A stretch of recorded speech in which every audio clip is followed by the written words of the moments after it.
The liberal squish who can't or won't stand up to fascism is like that shitty teacher you might remember from grade school who didn't care if you were being bullied. I'll explain. Context for this video is the recent rash of squishy responses to the murder of Charlie Kirk that went way beyond rejecting political violence and into laundering his life and legacy. Ezra Klein envied him and said that he felt common cause with Kirk because they were equally trying to improve the country. Then we had 95 Democrats, including party leaders who haven't even endorsed Zoran Mamdani, voting to establish a national holiday. Football teams dedicated moments of silence. And here in Canada, we had everyone but the soft Socialist Party MPs give a standing ovation in memory of Kirk. So what's going on? There can be naivety, sentimentality, politeness. Kirk could have fooled them with his smile and gregariousness. But here's a more stark explanation from Marxist theory. Historically, liberals and centrists tend to navigate power instead of challenging it, and they do that to maintain social position and access to capital. It's an I got mine position. So when Klein says, I recognize some commonality with Charlie Kirk, maybe the commonality of class and income and the social position of being an influencer. And then you have to ask about the rest of Klein's project, i.e. abundance, and whether he and Kirk would also agree on shrinking government regulations and who would benefit from that.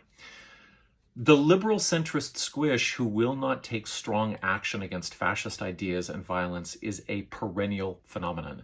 The example I like to give is the liberal commitment to non-intervention in Franco's war on the democratically elected Spanish Republic in 1936. My country, Canada, known today for politeness and diplomatic grace, made it illegal to go and help innocent civilians cowering and dying under German bombs and Italian artillery. Why? The Liberal government at the time was afraid that support for the Republicans would stoke support for socialism at home. They did not want young people coming home on fire for a more just world. But it was more than that. Prime Minister William Lyon Mackenzie King visited Hitler in June of 1937 and came away believing that the dictator was some kind of saint.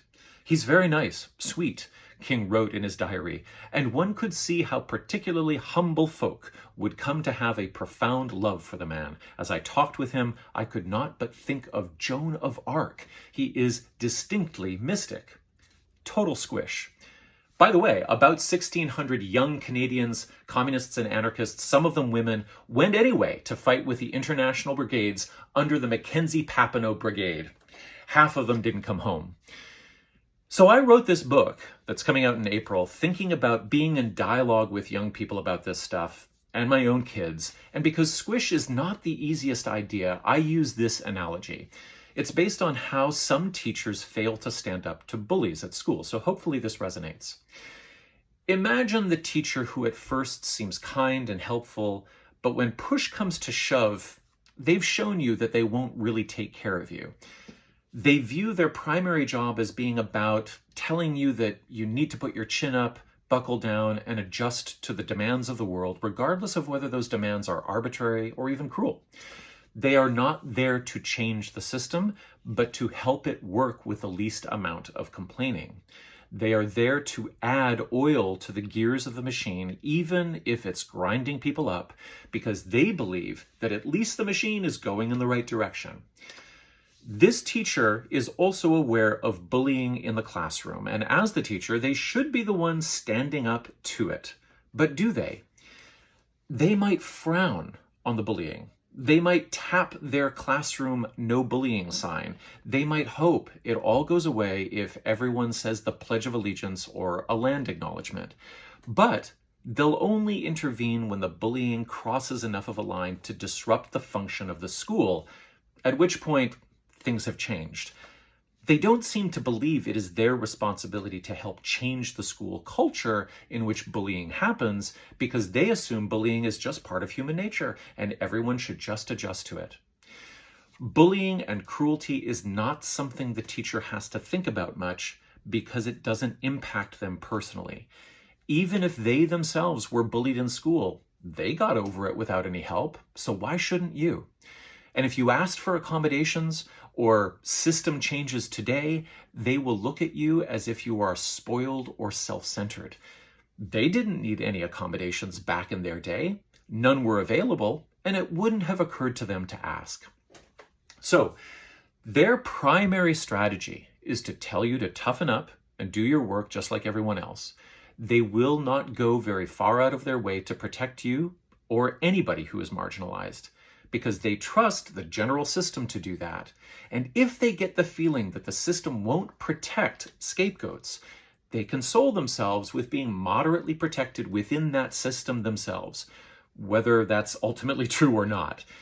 In their view, they're getting a paycheck to keep the school running, not to create a culture of justice and kindness. Bullies thrive under the watch of this teacher because they know an unfair system is something that they can exploit. They know it is built out of norms that everyone must voluntarily follow in order for them to work. That's what norms are. They're just agreements everyone makes. But bullies learn that they can get away with a lot if the school just decides to ignore them. They benefit from the assumption that mainstream culture is safe for everyone. Now, it's much harder for the teacher to change a culture of bullying than it is to manage its excesses to keep the general structure going. So for this shitty teacher, what's valuable is the school and its visions of progress and achievement and their place in it. Their primary values are not community or fairness or love or support. But it might be even worse than that, because it is easier to manage bullies than it is to challenge them. And for that reason, the teacher might find you, the one complaining about the bully, to be more annoying and disruptive than the bully himself. And more than that, if you ask the teacher to challenge the bully, you are making a moral argument. You're calling on the teacher to do the right thing, even if it's beyond the standard responsibilities of their job. And if they are not willing or able to do the right thing, they might recognize that in themselves and feel bad. And who will they blame for the bad feeling? The bully? No, it's not the bully who's making the moral demand. They will blame you. You'll get the sense that they think you are just whiny and difficult. Now, on the other side of the teacher, the bully isn't calling for any change to the overall system because he's doing fine within it. He may behave badly, he may take things too far, but if he's still working within the basic goals of the system, it's going to be okay. He's competing for success, power, and status. And if he manages to not destroy himself with his own selfishness or risk-taking behavior, he may go on to dominate people in the grown-up world. And if he's successful at that, the school might honor him as a famous graduate. If he becomes powerful enough, they'll name the whole damn school after him. So, to scale this metaphor up to mass movement fascism, the teacher and others like him on staff represent the conventional, squishy government made up of career politicians and administrators who share the instinct to try to compromise and work with fascists. The school represents the capitalist system, and the bully is the fascist learning how to take advantage of both. The bottom line is, it's not enough for people with power to find fascism distasteful. They have to stop it. And if they won't, or if they can't, anti-fascists have to recognize that failure quickly, and they have to figure out who needs to be protected and how to change things on the whole.